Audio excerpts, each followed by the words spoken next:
Welcome to of the record. నేను కావ్య.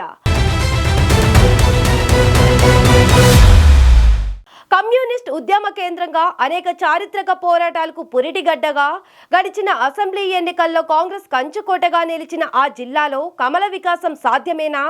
రాజకీయంగా సామాజికంగా ఎంతో చైతన్యవంతమైన ఆ జిల్లాలో బీజేపీ అడుగులు ఎలా ఉండబోతున్నాయి?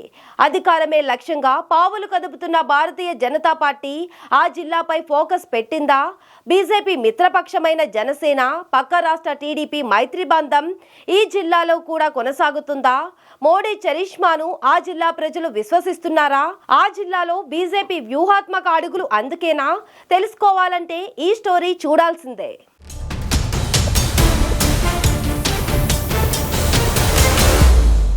రాజకీయ చైతన్యంతో ముందుండే ఉమ్మడి ఖమ్మం జిల్లాలో భారతీయ జనతా పార్టీ వ్యూహాత్మక అడుగులు వేస్తోంది. ఈ జిల్లాలో వామపక్ష పార్టీలకు ఉద్యమ పోరాటాలకు నిలవు. మొదటి నుంచి మతోన్మాద పార్టీగా భారతీయ జనతా పార్టీని చెప్పుకొస్తున్న ఎర్ర జెండాలు ఆ విషయాన్ని ఖమ్మం జిల్లా ప్రాంత ప్రజలు విశ్వసిస్తున్నట్లుగా తెలుస్తోంది.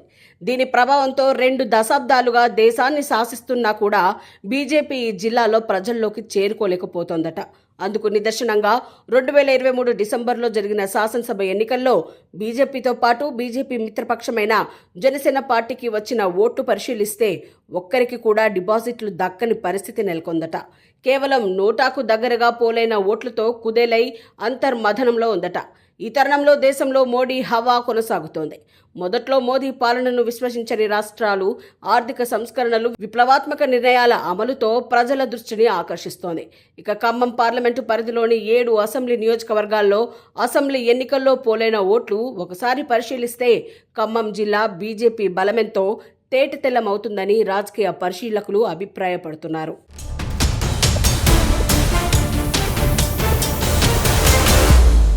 ఖమ్మం జిల్లాలో మొత్తం 7 నియోజకవర్గాల్లో అసెంబ్లీ ఎన్నికల్లో పోలైన ఓట్లలో కాంగ్రెస్ మిత్రపక్ష పార్టీ అభ్యర్థులకు 7,28,293 ఓట్లు రాగా, ఆ తర్వాత బీఆర్ఎస్ పార్టీ అభ్యర్థులకు 7 నియోజకవర్గాల్లో కలిపి 4,67,639 ఓట్లు పోలయ్యాయి. ఇక బీజేపీ మిత్రపక్ష పార్టీ అయిన జనసేన పార్టీ అభ్యర్థులకు మొత్తం 7 నియోజకవర్గాల్లో కేవలం 16,696 ఓట్లు మాత్రమే పోలయ్యాయి.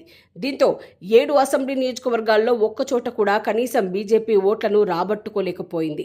అంతేకాదు, దాదాపు 100 ఓట్లకు దగ్గరగా బీజేపీకి ఓట్లు వచ్చాయి. దీనిని బట్టి అసెంబ్లీ ఎన్నికల సమయంలో ఖమ్మం జిల్లాలో బీజేపీ పరిస్థితి ఇట్టే అవగతమవుతుంది. కానీ పార్లమెంట్ ఎన్నికల సమయానికి వచ్చేసరికి భారీ ఓటు బ్యాంకు సాధించే దిశగా బీజేపీ చేరుకుంది. దేశవ్యాప్తంగా జరిగే లోక్సభ ఎన్నికల్లో అనూహ్య రీతిలో ఖమ్మం జిల్లాలో ఆకట్టుకొని బీజేపీ పుంజుకుంది. ఈ జిల్లాలో గత పార్లమెంటు ఫలితాల్లో పరిశీలిస్తే కాంగ్రెస్ అభ్యర్థి రామ సహాయం రఘురాం రెడ్డికి 7,66,929 ఓట్లు రాగా, బీఆర్ఎస్ అభ్యర్థి నామాకు 2,99,082 ఓట్లు పోలవ్వగా, ఇక బీజేపీ అభ్యర్థి తాండ్ర వినోద్ రావుకి 1,18,636 ఓట్లు వచ్చాయి. గత అసెంబ్లీ ఎన్నికలతో పోలిస్తే ఎంపీ ఎన్నికల్లో భారీగా ఓట్లను రాబట్టుకుంది. దీంతో మోదీ పాలనను జిల్లా ప్రజలు విశ్వసిస్తున్నారని తెలుస్తోంది.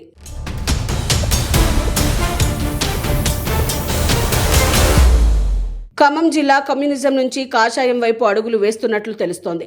అసెంబ్లీ ఎన్నికలతో పోలిస్తే పార్లమెంట్ ఎన్నికల వరకు పుంజుకున్నట్లు తెలుస్తోంది. ఈ బీజేపీ భవిష్యత్తులో పొత్తుల మైత్రితో ముందుకు సాగే అవకాశం మెండుగా ఉందని తెలుస్తోంది.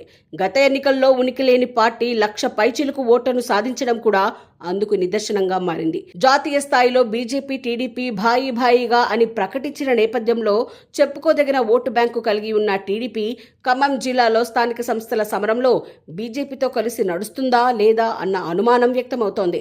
మండల గ్రామ స్థాయి కమిటీలపై దృష్టి పెట్టిన బీజేపీ బలమైన నేతల కోసం అన్వేషిస్తుందట.